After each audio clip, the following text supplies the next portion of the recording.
Hello and welcome to Wise Elder Voices, a sanctuary where the wisdom of age lights the path to a joyful and meaningful life.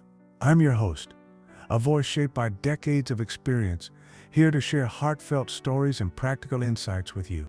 Today, I'm excited to share a deeply personal journey, my own. I'm 82 years old, and after spending a year in a nursing home, I've learned some life-changing lessons about aging that I want to pass on to you. In this video, I'll reveal 7 powerful lessons that have transformed the way I see life, and I hope they'll inspire you too. So, let's dive into this journey of reflection, growth, and wisdom together. Let's start with my first lesson. Accept change with grace. When I first moved into the nursing home, I felt a wave of resistance wash over me. For years, I had lived in my own house, surrounded by familiar things: my garden, my kitchen, the creaky armchair where I'd read every evening. Moving to a nursing home felt like losing a part of myself. I missed the freedom to make my own meals, to come and go as I pleased, and even the simple joy of tending to my flowers. It was a big change, and at first I fought it. I'd lie awake at night, thinking about everything I'd left behind, feeling a deep sense of loss. But over time, I realized that fighting the change was only making me more miserable. I had to learn to let go and accept my new reality. Research supports this idea. Studies show that the transition to a care facility can be incredibly stressful for older adults, often because of the loss of home, independence, and familiar routines. But those who adapt by accepting the change tend to find a new sense of peace. For me, accepting change meant understanding that life is a series of transitions, and each one brings its own challenges and opportunities. I began to focus on what I could control, like building new routines in the nursing home. I started joining morning coffee chats with other residents, which gave me something to look forward to. I also brought a few cherished items from home: a photo of my grandchildren, a small quilt my mother made, to make my room feel more like mine. These small steps helped me see the nursing home not as a loss, but as a new chapter. I learned that change doesn't have to mean defeat. It can mean growth. Even at 82, by accepting change with grace, I found a sense of calm I hadn't felt in months. I stopped focusing on what I'd lost and started appreciating what I could gain, like new friendships, a supportive community, and a chance to redefine my daily life. So my first lesson is to embrace change rather than resist it. Life will always evolve, and the sooner we accept that, the more peace we'll find. Whether you're moving to a nursing home, adjusting to a new health condition, or simply facing the natural shifts of aging, accepting change with grace opens the door to a more fulfilling life. My second lesson is to cherish social connections. They're more important than I ever realized. When I first arrived at the nursing home, I felt incredibly isolated. I missed my neighbors, my weekly bridge games, and the casual chats I'd have with the mail carrier. I'd always been a social person, but in the nursing home, I found myself withdrawn. I'd sit in my room, feeling lonely, thinking I didn't have the energy to make new friends at my age. But one day, a fellow resident named Margaret invited me to join her for a bingo game. I almost said no. I wasn't in the mood, but something told me to go. That decision changed everything. Margaret became a dear friend, and through her, I met others who shared my love for card games, storytelling, and even a bit of gossip. Those social connections brought me back to life. Studies have shown that social connections are crucial for seniors in nursing homes. Research highlights that a sense of belonging and meaningful relationships can significantly improve quality of life, reduce depression, and even support physical health. For me, these connections gave me a reason to get up each morning.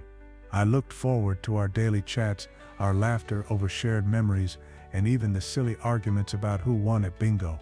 I realized that I'd been taking social interactions for granted before.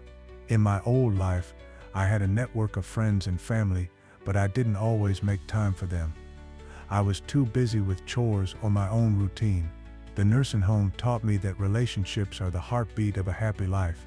I learned to cherish every moment with my new friends, knowing that these bonds were what kept me going. I also made an effort to stay connected with my family. I started calling my daughter every week, something I hadn't done consistently before.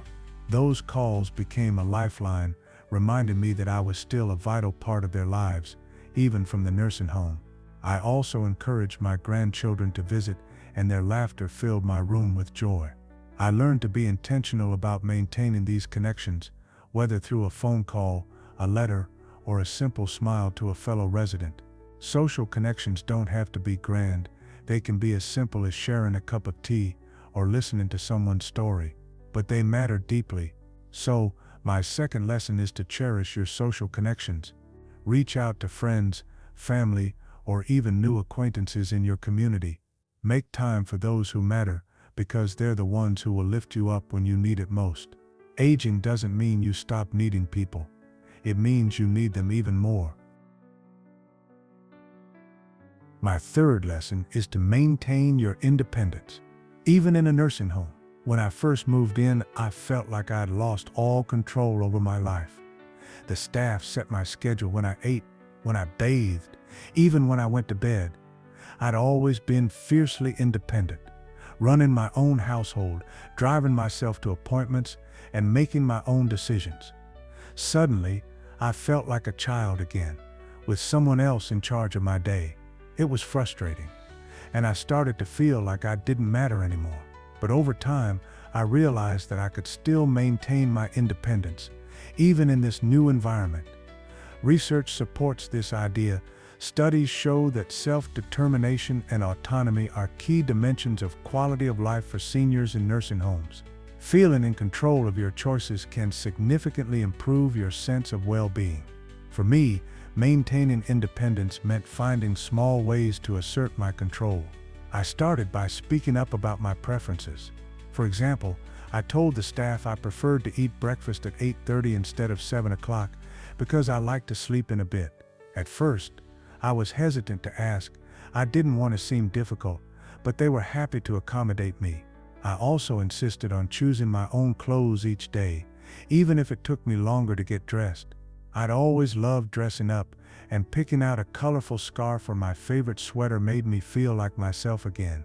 I also took charge of my daily routine by joining activities I enjoyed, like the weekly book club, instead of just going along with whatever was scheduled. I even started decorating my room to reflect my personality, hanging up photos, placing a small vase of flowers on my table, and arranging my books on a shelf. These small acts of independence reminded me that I still had a say in my life. I learned that independence isn't just about doing everything on your own. It's about having the freedom to make choices that reflect who you are. In a nursing home, that might mean advocating for your preferences, whether it's the time you eat, the activities you join, or how you spend your day. It's about holding on to the things that make you you. I also found that staying independent helped me maintain my dignity. When I felt like I had control over my life, I felt more respected and valued, both by the staff and by myself. So, my third lesson is to maintain your independence, no matter where you are. Speak up for what you want, make choices that reflect your personality, and don't be afraid to ask for what you need. You deserve to live on your terms, even in a nursing home. My fourth lesson is to find joy in the little things. Before I moved to the nursing home, I often overlooked the small pleasures in life. I was always busy, cooking, cleaning, running errands, or worrying about the future. I didn't take the time to stop and appreciate the little moments that brought me happiness. But in the nursing home, where my days were more structured and my world felt smaller, I learned to find joy in the simplest things. One of my favorite moments each day was sitting by the window in the common room, watching the birds at the feeder outside. I'd never really noticed how beautiful they were before, the way the cardinal's red feathers glowed in the sunlight, or how the sparrows hopped around chirping happily. It became a ritual for me, a quiet moment of peace that brought a smile to my face. I also found joy in the small interactions with the staff and other residents. There was a young nurse named Emily who always greeted me with a big smile and a cheerful, "Good morning, Mrs. Thompson." That simple greeting made me feel seen and cared for, and it brightened my day. I started looking forward to our little chats, even if they were just about the weather or what was for lunch. Another source of joy was the weekly music hour, where a volunteer would play old songs on the piano. I'd close my eyes and let the melodies take me back to my younger days, dancing with my husband at our wedding, singing lullabies to my children. Those memories brought to life by the music filled me with warmth and happiness. I realized that in a nursing home, where you might not have the freedom to do everything you once did, the little things become incredibly important. They're what keep you going, what remind you that life is still beautiful, even in a new setting. Studies have shown that engaging in meaningful and enjoyable activities is a key dimension of quality of life for seniors in nursing homes. These activities don't have to be grand. They can be as simple as listening to music, watching birds, or sharing a laugh with a friend. For me, finding joy in the little things helped me rediscover the beauty in each day. It taught me to slow down, to be present, and to appreciate the moments that might otherwise pass me by. I learned to savor a warm cup of tea, to enjoy the feeling of sunlight on my face, and to laugh at the silly jokes told during bingo games. These small joys became the highlights of my days, and they gave me a renewed sense of purpose. So, my fourth lesson is to find joy in the little things. Look for the small moments that bring you happiness, whether it's a beautiful view, a kind word, or a favorite song. Those moments are what make life worth living, no matter where you are. My fifth lesson is to prioritize your mental health. It's just as important as your physical health. When I first moved to the nursing home, I was overwhelmed by a mix of emotions. I felt sad about leaving my home, anxious about fitting in, and even a bit angry that I'd ended up here. I'd always prided myself on being strong, but those feelings started to weigh me down. I noticed I was sleeping poorly, withdrawing from others, and losing interest in things I used to enjoy. I didn't realize it at the time, but I was struggling with my mental health. One day, a social worker at the nursing home noticed I wasn't myself and suggested I join a support group they held every week. I was hesitant. I'd never been one to talk about my feelings, but I decided to give it a try. That group became a lifeline for me. Sitting with other residents, hearing their stories, and sharing my own helped me feel less alone.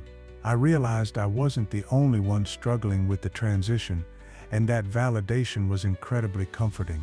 We talked about our fears, our losses, and our hopes, and over time, I felt the weight on my shoulders lighten. Studies show that the transition to a nursing home can worsen mental health for older adults, often leading to depression, anxiety, or social isolation. But support systems, like group therapy or counseling, can make a significant difference.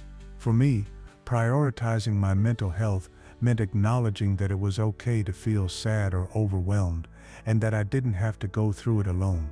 I also started practicing mindfulness, something the social worker introduced me to. Each morning, I'd sit quietly for a few minutes, focusing on my breathing and letting my worries drift away. It was a simple practice, but it helped me feel more grounded and present.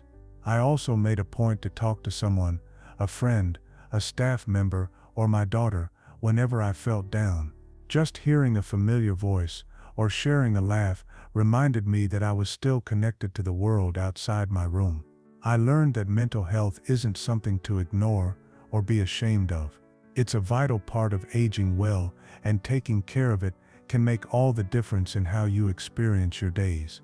I found that when I felt better mentally, I had more energy to engage with others, to enjoy activities, and to find meaning in my new life. So, my fifth lesson is to prioritize your mental health. Don't be afraid to ask for help if you're struggling, whether it's talking to a friend, joining a support group, or seeking professional care. Practice small habits that bring you peace, like deep breathing or journaling, and make time for the things that lift your spirits. Your mind deserves just as much care as your body, especially as you age.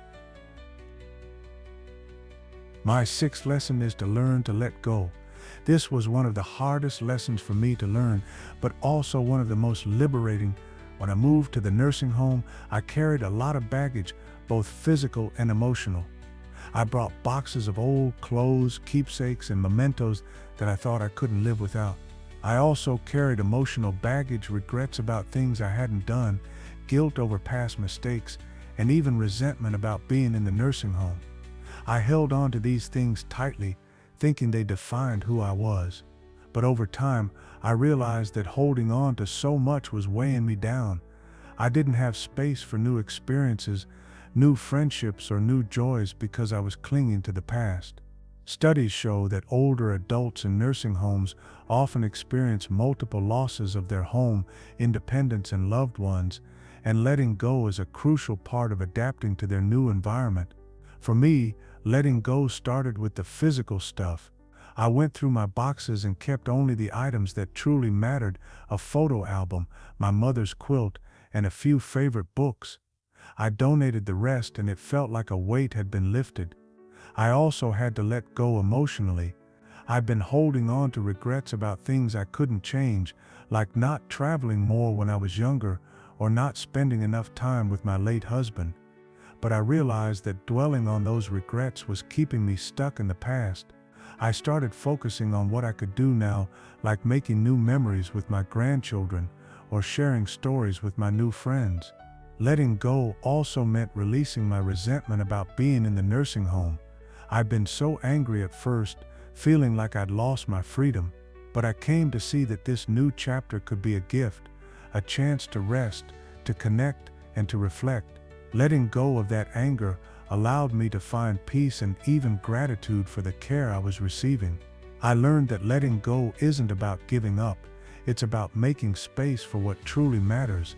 It's about releasing the things that no longer serve you, whether they're physical possessions, old grudges, or unrealistic expectations. By letting go, I found a sense of freedom I hadn't expected. I had more room in my heart for joy, for love, and for the present moment. So, my sixth lesson is to learn to let go. Take a look at what you're holding on to, whether it's clutter, regrets, or negative emotions, and ask yourself if it's serving you. If it's not, let it go. You'll be amazed at how much lighter you'll feel and how much more space you'll have for the things that bring you happiness. My seventh and final lesson is to live with purpose, no matter your age or circumstances. When I first moved to the nursing home, I felt like my life had lost its meaning. I'd spent decades raising a family, working, volunteering, and being active in my community. Suddenly, I was in a place where I felt like I had no role, no responsibilities, and no reason to get up in the morning. I'd always defined my purpose through what I did for others, and now I felt like I had nothing to offer. But over the course of that year, I realized that purpose isn't about what you do, it's about who you are and how you show up in the world. Studies show that having a sense of purpose is a key dimension of quality of life for seniors in nursing homes.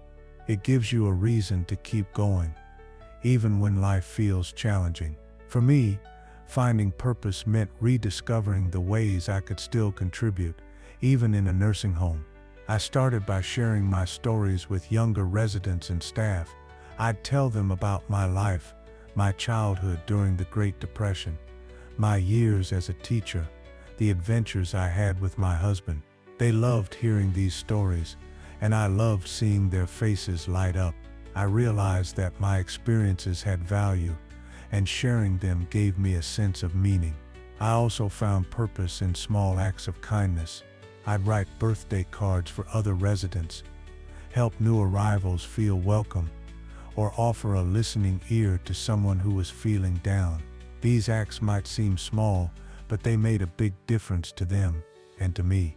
I felt needed, like I still had a role to play in this community. I also made it my mission to stay engaged with my family. I'd write letters to my grandchildren, sharing bits of advice or funny stories from my past. I'd call my daughter regularly, not just to chat, but to ask about her life and offer my support. Being a grandmother, a mother, and a friend gave me a sense of purpose that transcended my physical surroundings. I learned that purpose doesn't have to be grand.